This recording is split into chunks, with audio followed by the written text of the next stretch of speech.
Welcome to MasterMined, the behavioral health business podcast. We go beyond the clinical to explore what it really takes to build, grow, and lead a successful behavioral health organization. Each episode features candid, practical conversations with industry leaders, offering strategies to scale your business while staying true to your mission. From branding and marketing to leadership, culture, and compliance, we cover the tools you need to balance care and commerce with confidence. MasterMined is brought to you by Snapshot, a digital agency on a mission to serve with heart, execute with excellence, and build something bigger together. And now, welcome to MasterMined. Great. It's my pleasure to welcome Rory Vaden to MasterMined. Rory, thank you so much for coming in studio today to chat with us. It's my pleasure, buddy. You know that you've been my digital marketing mentor for years. You're too kind, and Rory. You're so brilliant, and AJ and I are so grateful for you in our life, so thanks for having me. Well, thank you, Rory. And we'll put your full bio in the show notes, but I always like to share just the personal story of how I first met you and Amanda. And that was when I first was at Foundational Recovery Network, and I had just become the chief marketing officer, and part of the responsibility was to take over our admissions team. And I knew that whatever channel that we were changing or trying to, make some tweaks to, I wasn't changing our conversion number. Even worse, I couldn't even make it worse. And I knew after a couple months that we did not have a handle on our inside sales team. And that's when I got referred to you and Amanda. And from that first meeting y'all came in, I knew that I wanted to work with you all. And I don't say this lightly. You all transformed our admissions team from being transactional to being transformational. And it's something that I bring to all of my talks still today, just that little tweak. So I really appreciate the work that you and your whole team there did to really make our lives easier and make our marketing channels successful, because before they weren't successful. Mm-hmm. Yeah, I remember walking into your war room, seeing all of your stats on the wall of like where all the leads were coming from, and it just blew my mind, because we came from I came out of the door-to-door business, where it was just like we knocked on doors, then I cold called out of the yellow pages, then I cold called off of Google doing enterprise sales. And so the idea that there were like hundreds of inbound phone calls coming in blew my mind. And I was just like, this is much better than knocking on doors. But then it was like, oh, you just need help closing the sales? Like, that's the easy part. Yeah, we were in air conditioning. Yeah, exactly. Well, and that's where I wanted to start the conversation today, because, we're gonna get to your latest book, which is so amazing. But I wanted to kind of start back with some of the first things that I learned from you all, even after your work with our admissions team. And that's getting back to kind of like understanding, like, what is your brand DNA? And I wonder if you might just share just a couple of seconds on what it means for somebody to really spend the time and the energy to kind of assess their own personal brand DNA. Mm-hmm. Yeah, well, we started working with you in our former company, which was a sales training company that we exited in 2018. And so now we do personal branding. And the single greatest piece of personal branding advice I've ever received came from a gentleman named Larry Winget. And he said, the moment I heard him say this, I knew he was right, and I knew it would work. And here's what he said. He said, the goal is to find your uniqueness and exploit it in the service of others. Find your uniqueness and exploit it in the service of others. And so after we exited our first company, we had a non-compete, so we couldn't go back into sales training. So that's why we couldn't work with you anymore, like the stuff you were doing. But we were like, oh, if we start a new business, we should teach personal brands to do what we had done, build up my public profile as a speaker and author and podcaster, and go, let's develop a process, a systematic experience to help someone find their uniqueness. And so basically, we developed over years this process of just asking these questions, and that a person's uniqueness lies at the intersection of sort of the answers to all of these different questions. See, I think that was why that first meeting, and then even when y'all gave us a proposal, like, it resonated with me, because you guys created a system that became repeatable. And in fact, I just posted some slides recently on my LinkedIn profile that showed how we actually were able to reduce the number of staff in our admission center because we made our staff so much more effective. And I think about in recovery especially, there are a lot of people now that are willing to share their story. And, we went through a whole thing where we studied Betty Ford, and the work that she had done in our space and with breast cancer awareness. And that's where I feel like the personal brand journey that I think you're bringing your clients to is so important today. Yeah. I mean, we define personal branding not as graphics and logos and typography and colors. We think of personal branding as simply the digitization of your reputation. And we invested over $100,000 into a PhD-led national research study. So we followed traditional academic rigor. It's weighted to the general population of the U.S., has a plus or minus 3% margin of error. And one of the things that we found is that 61% of Americans say they want their doctor to have an established personal brand. 59% of Americans say they want their employer to have an established personal brand. And then there's several other professions in the legal, financial space. And what the data really revealed is very straightforward. the higher the requirement for trust in a business, the more important the executives having an established personal brand becomes. So it's people do business with people. They want to know who they're buying from. So a couple other just stats. 82% of Americans said they believe that a company is more influential if the executives have a personal brand. And 67% of Americans said they will pay more money to buy from someone if the executives have personal values that align with their own values. But a lot of companies don't push their people forward. They push the brand of the enterprise forward, the company, but ultimately, particularly in healthcare, an industry like that, it's very personal. And the data strongly suggests that people are more likely to buy from you and more likely to trust you, more likely to work for you, more likely to recommend you if they are familiar with the humans that work inside the building. Roy, this will not surprise you, but I have had clients, and I came up upon this in my corporate world too, where folks were worried that we would put people on television or that we would put people out at conferences because they would say, well, I'm not sure what they're going to say. I'm like, but we've invested all this money to recruit the best, to retain the best. They're having one-on-one meetings with potential referral sources. They're traveling on a corporate credit card all over the country to represent you. Why wouldn't you think that they would do well in television or at conferences? It's really fascinating. Well, and ironically, because we today at Brand Builders Group, we work with some of the biggest personal brands in the world. I mean, John Maxwell is a client, and Ed Milet and Lewis Howes, and a lot of the kind of like modern day thought leaders and up and coming, particularly in the like thought leadership or inspirational personal development lane. One of the things that we see consistently is that the less polished it is, often the better the piece of content performs. People don't need perfection. They don't even want perfection. They want real. Mm-hmm. And I think particularly in the era of AI coming out, there is going to be even a stronger draw and compel towards authenticity of like, I want to see a real human talking and teaching and go, I don't want some perfect AI generated image or perfectly edited voice. So I don't think you need to be afraid of that. Of course you have to be afraid of violating regulations and stuff like that, but you have that anyways. And people don't usually get into that detail of a discussion. What the truth is that if you go, where does trust come from? Okay. So if you just super fundamental, typically if you made a list of the 10 people that you trust the most in your life, we tend to, first of all, trust people that we see most often, right? Like we trust the people in our homes because we see them a lot. We trust the people that, like the parents of the kids that go to our school. We trust the people we see at church.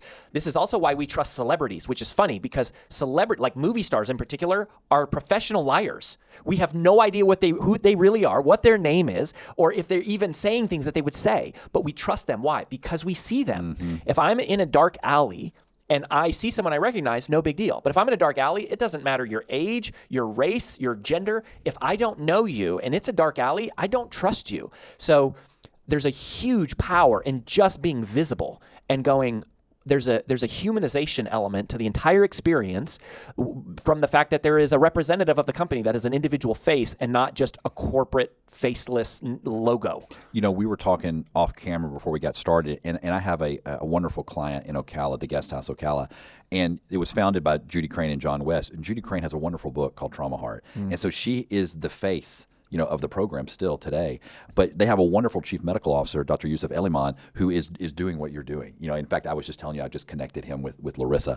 And I think it's just amazing the personal work he's done. And I think what you guys bring to the table is this systemization that you can actually walk people through it. And I've done it personally with you guys with my book launch, that you can say, listen, you've got great ideas, but let's just put a little structure around it, which I think makes it much more accessible, because I found that to be the case in our digital marketing. That's one of the reasons why you came into our offices years ago. You can see all the monitors and stuff. I mean, it was part of the systemization that we wanted to understand the dollars we were putting in. We wanted to see what we were getting out on the other end. And I think that's what this book and your work at Brand Builders has allowed individuals to be able to quantify what their personal brand really is going to be. Mm-hmm. Yes, absolutely. And in order to be a thought leader, you have to forward the thinking that's been done, which means you need to be familiar with the thinking that's been done, and then you need to really think critically about how to take that to the next level. And this isn't just a fun academic exercise. We believe that this is the key to revenue generation, which is our specialty. And that's because what we have seen is that the most powerful form of marketing in the world is a changed life. right? When you're someone who's had a chance for us to work with, to go, hey, I've gone through this, I've had a great experience, and if we all do the work of systematizing our thinking, systematizing our processes, systematizing everything from how we train, the customer experience, like the way that we follow up, and the care that we provide, then people are more likely to have a positive outcome. And that is the greatest form of marketing in the world, is the referral, the word of mouth, and going, it feels whimsical, like, this person referred me, but it's like, no, it's the most practical form of human connection. You did incredible work and expended relentless intention and energy to craft a consistent experience that over and over, time and time again, changes people's lives. And when people have that experience again and again and again, they can't help but tell other people who are in that same situation. Mm-hmm, mm-hmm. Wendy Lee, I'm sitting here going through our notes, and I just want to thank you so much. I feel like our conversation is like flowing through with these notes. I'm like, so thank you so much.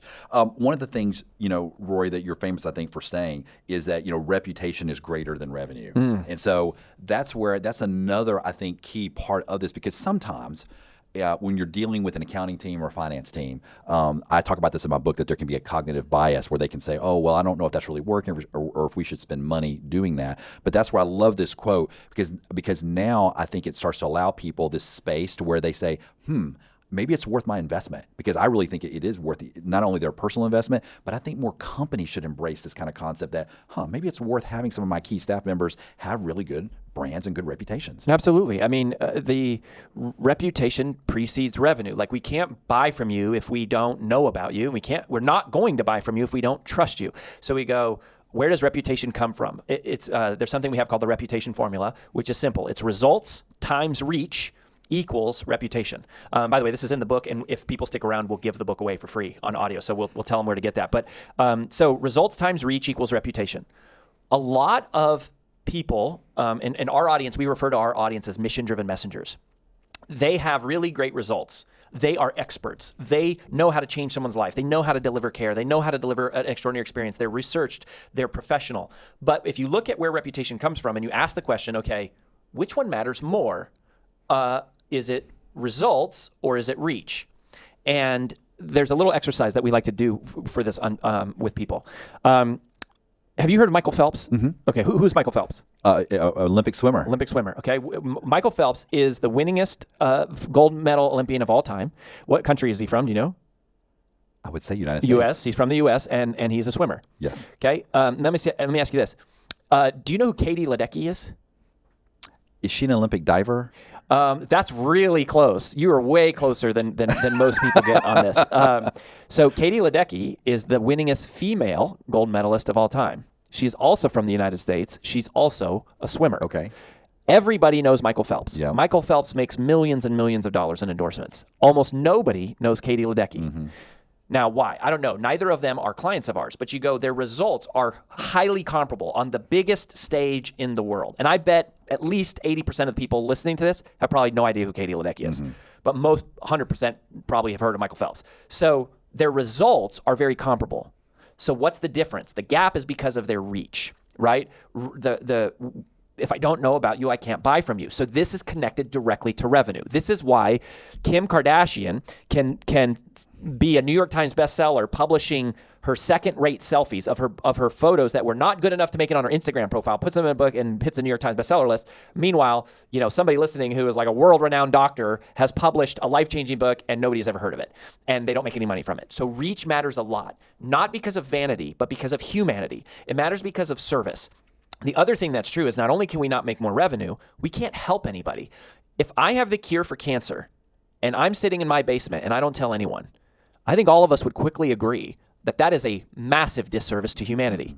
And yet, the biggest thought leaders, the most forward-thinking practitioners and providers, the brightest companies take their executives and they do that very thing every day. They hide them behind the wall, and they do it because of fear. They're afraid they're going to say the wrong thing. They're afraid that maybe they won't be good enough. They're afraid, it's going to hurt the company somehow. And a lot of times, individuals hide. They hide because they're scared, and then they mask it as humility. They like to say, I don't want this to be about me, so I'm just not going to tell anyone. And I say, baloney. That is a completely self-centered way to approach it, because it's not about you, but it's you are not the mission, but your message is the mission. Your work is the mission. And people have to know about what you do in order for you to change their life. And the best form of marketing in the world is to change life. And so that's why reputation precedes revenue. I think that there's so many owner-founders that I've worked with over the years that struggle with this. And a lot of times I feel like I interpret some of their pushback because they're like, oh, I don't want to do this icky stuff, this ego stuff, this braggy stuff. But when the way you position it, it's none of that. It's if you have this, like you use the example of the cancer doctor with the cure, if you have this, why not share it? And part of it is investing in yourself, right? To share this. It's not, I'm just want to have a big ego. It's that you really have a really interesting take on recovery as an example in the kind of work that I do every day. You're exploiting it in the service of others. Yeah, I'll share a personal example. Okay, so this is just, it'll kind of like make the point here. So in our personal life, like AJ and I are hardcore Bible thumping Jesus freaks. Okay, so we just start. It doesn't have anything to do with our business. We don't like try to convert people or do it like we're a secular business. And you're truly no, you're not in sandals today. So okay, but like we love Jesus, and so what happens is I was afraid that if I ever said that out loud, like, I love Jesus, that people would cancel us. They would like send emails to the New York Times. They would be like, we're never hiring him to do anything. Like, go tell everyone, like, we cannot do business with Rory and AJ because they're Christians. And my fear was like, oh, I don't want to be this pushy, judgmental, guilt-ridden, shove it down your throat Christian. And then AJ said to me, she's like, well, then don't be that person. Like, you can be a Christian without being those things. So I say that as a personal example of you can be somebody who's on social media without being self-centered, without being about vanity, without trying to attract attention for yourself and trying to make yourself look good. And I would propose that if you're doing those, that's exactly the opposite of what you should be doing. A great personal brand should never be self-centered. It should only be service-centered. It should never be, look at me. It should be, here's how we can be useful for you. Here's what we're discovering. Here's what we're finding. And our entire content marketing strategy that we teach, even some of our clients have millions and millions and millions of followers. It's like, teach everything you know for free in small bite-sized chunks in all random miscellaneous order. Because earlier we were talking about trust. And I said, you trust people who you see. The other people that you trust we trust people who we learn from. We trust our counselors, our doctors, our teachers, our lawyers, our like homeschoolers. Like, we trust people, our mentors. We trust people that we learn from. And as an executive, you don't have to write a book. You don't have to launch a course. You don't have to try to do brand deals. You can just be talking about your company and saying, this is what we do. This is why we do it. This is how we do it. This is what we've learned. Here's some of the things we're working on. Here's some of the stories, and sharing your expertise. And what happens is you automate trust at scale. That's the real currency. The currency is not followers. The currency isn't even dollars. The currency is trust. And the more you teach people, the more you're useful, the more they trust you. So it's not, how do I get more followers? It's, how do I be more valuable? And if you do that right, that imposter syndrome will go away. One of the things that we say in the book is, there is no fear when the mission to serve becomes clear. You only feel fear when you're thinking about yourself. And some founders, let's be honest, like, even though they're very confident, successful people, they get scared when they turn on the camera because they're like, oh, I don't want to stumble my words, or like, am I going to say something weird? Like, I look funny, and I don't have the right camera angle, or perfect lighting. All of those things are self-centered. But you never feel that fear when you're just thinking about helping the other person. I mean, if we're driving down the road and there's a car turned over and somebody is yelling for help, if you go over to help the person, you're not thinking about, how does my hair look? Like, is my outfit cute? Like, do these pants make my butt look big? Does my breath stink? Like, you don't have those self-centered thoughts. Why? Because in that moment, you are completely, relentlessly surrendered to service. And when that happens, there is no fear the moment when the mission to serve becomes clear.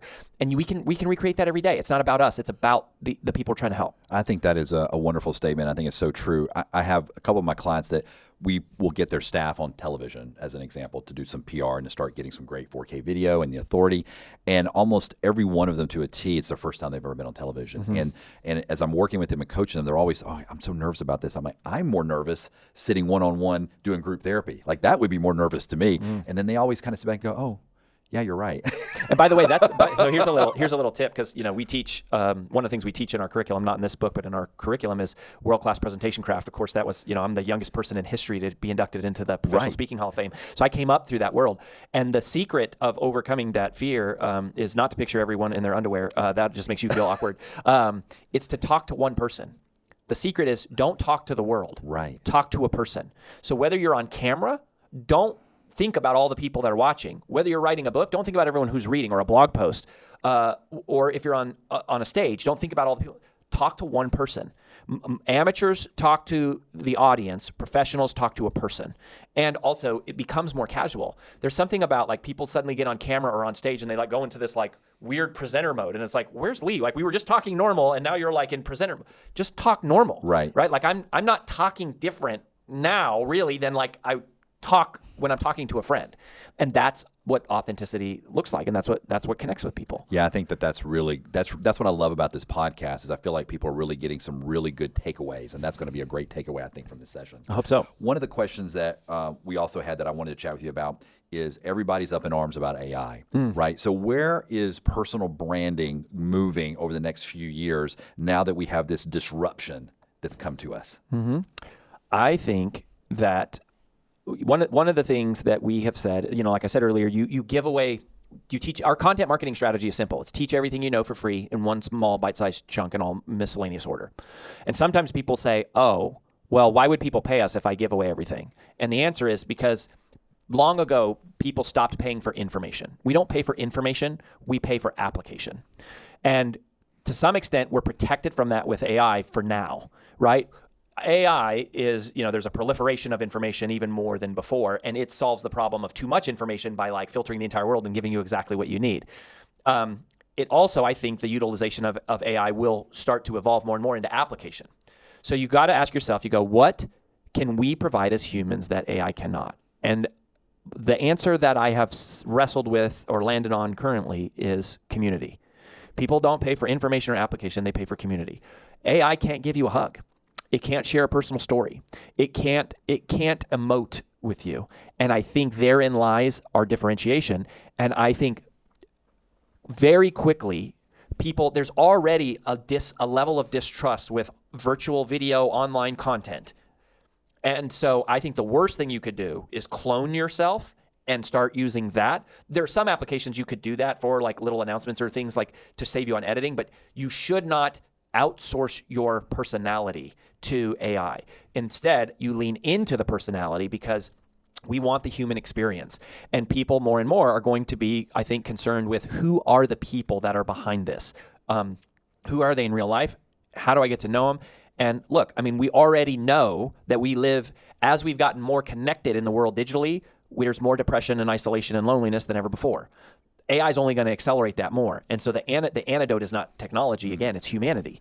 I think it is this interconnectedness. So I think that it is leaning more into who you are, is showing more of who you are. And here's what's fascinating is the best content you can share ever is your story. One of the things that AJ says, she's our Amanda. You call her Amanda. AJ is what we call her. Is that a rebrand? AJ is just casual, but she is my business partner, my wife, my best friend, and also the co-author of the book and the co-founder of the company. But she says your story is the strategy. Your story is the strategy. They can get the information anywhere. They cannot get your story anywhere, right? Nobody has your story, and probably our biggest secret to helping someone find their uniqueness. We take people through a 2-day experience to help them find their uniqueness. It's all these questions. We put them in the book. By the way, can we give away the audiobook? Absolutely. We should do that right now, Absolutely. I love that you guys are offering that to the audience. Okay. So where you go to get the book is freebrandaudio.com/mastermind. Like the name of the podcast. So freebrandaudio.com/mastermind. And no catch, you just download the whole audiobook completely for free. You get it for a lifetime. It's just, we want you to have it. We want people to have it. Thank you. And yes, of course. And so, anyway, so originally people had to do the 2-day experience with us. That was the only way we could do it. Now they've got the book and we're giving that away for free. But as we started training our strategists, we noticed a pattern to go, how do you find somebody's uniqueness quickly? And this became such a powerful part of our curriculum that it's an Easter egg on the book. So we actually inscribed it wonderful. on the cover of the book. And it says, what we discovered is that for all of us, you are most powerfully positioned to serve the person you once were, right? As individuals, our story resonates the most with somebody who's going through right now something that we've been through. And The same would be true about your customer stories, right? It's sharing the stories of the customers that you've helped who have gone through your experience. That is the most powerful marketing there is. Not the AI-generated copy that sounds like a watered-down generic version of copy. It's not that you shouldn't use that or use it to do some of it, right? We're doing a lot of that ourselves. But the part that's irreplaceable is the human story. Your story is the strategy. I think that's wonderful, and I encourage everybody to take advantage of the free download. One of the things with, I think, personal brand is how do you break through, and you alluded to influential and influencer a minute ago, but I think that's where AI has the potential to really allow a lot of folks who may think they don't have that reach to be able to get the reach. And the example is, I was talking with Sean, who works here at Snapshot a few weeks ago. Now with AI, it's more than just the tools that help us maybe improve some of our daily functions. But now with AI, we're able to index so much more than just what we were indexing on a website. So now we're able to bring in the content of all books. We're able to bring in every podcast ever recorded. We're able to bring in all of the social, and we're getting... I saw Instagram just announced that they are now indexing all Instagram posts. Yeah. And so here's the real, and Amazon probably is doing the same thing with all, and here's the key with that, Rory, is that we're getting all the social signals. So beyond just followers, because a lot of times we had these vanity metrics, now because of these supercomputers that AI is able to now bring in, we're now able to understand, okay, what point were people interacting with that video or the podcast, or at what point did they like? And so now people who are thinking about their personal brand and going, well, why would I do all this? I'm never going to be able to be Kim Kardashian. Now we have kind of an interesting opportunity where all that's going to be indexed, and it kind of levels the playing field in a sense. And so it's going to be able to bring even more personalization to things like search. So I'm very excited about. And thought leadership. It's like, okay, when the information is available to everybody, then it's like we don't have disadvantages and advantages based on access to information. It's like the information playing field is leveled. So then it's like, okay, critical thinking, experience, trial and error, like what are you doing? And you go, yeah, I mean, how do we, that's what to lean into. Absolutely. Yeah. Well, so Rory, you alluded to some of the workshops. I've had the pleasure of attending. I went through, your world-class presentation. I did that with Elle and Larissa, which were amazing. I went through your speaker. That was an amazing experience in downtown Nashville a couple months ago, where I got to see people practice their speaking. And we did live speech coaching with them. Yeah, that was really, so intentional and so spot on. How can people, if they're interested in, obviously about the book, that's great. We'll find that. But how do people get in touch with you and with the man in your team and brand builders? Yeah, I would actually just go to that link, freebrandAudiobook.com/mastermind. Get the audiobook for free. It's free, right? So start there. And if you do that, then the book has resources in it, both even the free audiobook has, like, you can download workbooks, you can download the national research study that I mentioned, you can download the whole thing, for free. You can request a call with our team. All the links are inside the audiobook. And if you are someone who reads physical books, once you download the audiobook, we'll tell you where to get the physical book too. So I would just go to that one place, freebrandAudiobook.com/mastermind. Excellent. And I know from firsthand experience for those that are listening to this that have a behavioral health, specificity, that, I was so happy that Elle worked with me on my talk, because I remember she was at Foundations back in the day helping us there. So I really appreciate the work that you and Amanda are doing, AJ are doing, to support all of the folks that are in recovery and in this space. Well, thank you. I one last little thing is, we tried very hard to make this tactical, right? And like I said, invested a lot of money into research. We do data, cross corroborative analysis, and a lot of data-driven stuff. But one of the things that we've noticed more and more is that there's an intersection here between your profit and your purpose. And when it comes to your purpose, I really believe that if somebody is listening to this conversation right now and they feel a calling on their heart, like, man, I want to tell this story, or I want to share this thing, or I've been thinking about going onto LinkedIn and writing articles about this, or starting a podcast. I believe that the calling that you experiencing in your heart is the result of an actual, measurable, metaphysical signal that's being sent out by other people who need you. And those people actually need you way more than you need them. Like for you, you're going oh, maybe we could drive some leads for our practice, or I could, help elevate the reputation of my business. But to those people, they are begging and pleading and seeking and searching, and quite literally in some cases on their hands and knees praying for answers to questions, and they're struggling with problems that you can solve like the back of your hand, because you've spent your entire life doing this. You're a real expert. And it doesn't matter to the world that you become more well-known or I become more well-known, but it matters to that person. And if you only reach one person, like it's worth it for that person. Our lives have meaning inside the context of our ability to serve others. And so I think this is much bigger than just, marketing practice and philosophy and I guess tactics. I really think this connects to a person's purpose, their identity, and thus to the identity and the purpose and the mission of the company. Rory, I'm so glad you said that, because a lot of my clients in this space, I try to get them to focus on that one person, because if you'll focus on that one person, now we can value the lifetime value. And all of a sudden, when you start to explain it like that to finance and accounting, now all of a sudden that investment to get that one person to come in and seek recovery and sobriety, all of a sudden that has this really exponential effect on the family, on the community, and there is a way to value that. Right. And that's where it starts to transform their marketing and how they approach things and what they're willing to spend money on. Okay. So I love that you brought this up. I'm a huge fan of Simon Sinek. Have you ever heard of him? Okay. I think he's brilliant. But I strongly disagree with one thing that he said. He popularized a phrase, start with why. I really think that's bad advice. And here's why.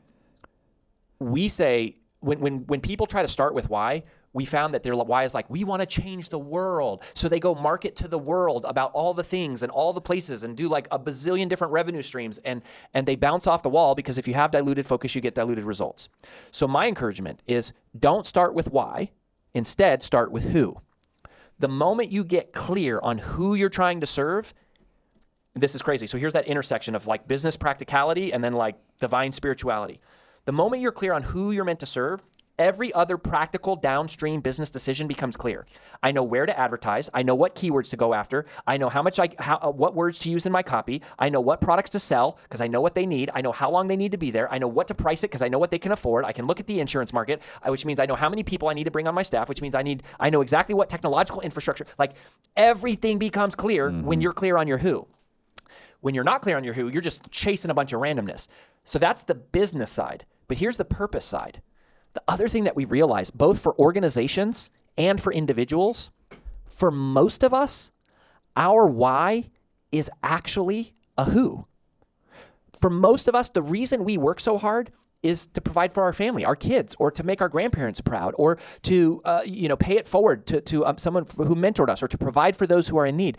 And to an organization, I would say the same thing. The why is not to be the biggest, best, most amazingest company in the universe. It's to serve the people that our company exists to serve.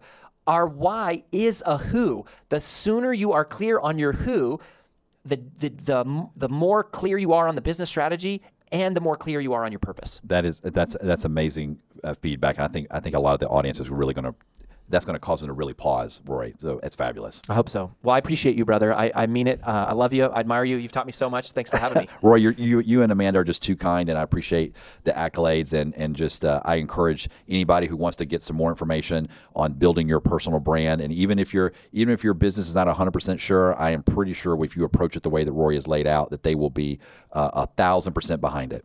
Anyway, thank you so much, Rory. Thank you, buddy. That wraps up this episode of MasterMined. Thank you so much for joining us. And remember, MasterMined is not just a podcast, it's a community. So don't forget to comment, subscribe, and review us. Your feedback helps us continue to bring you content that's relevant and relatable. Thanks again to our sponsor, Snapshot, a digital media marketing agency. And thank you for joining us on MasterMined, your behavioral health playbook.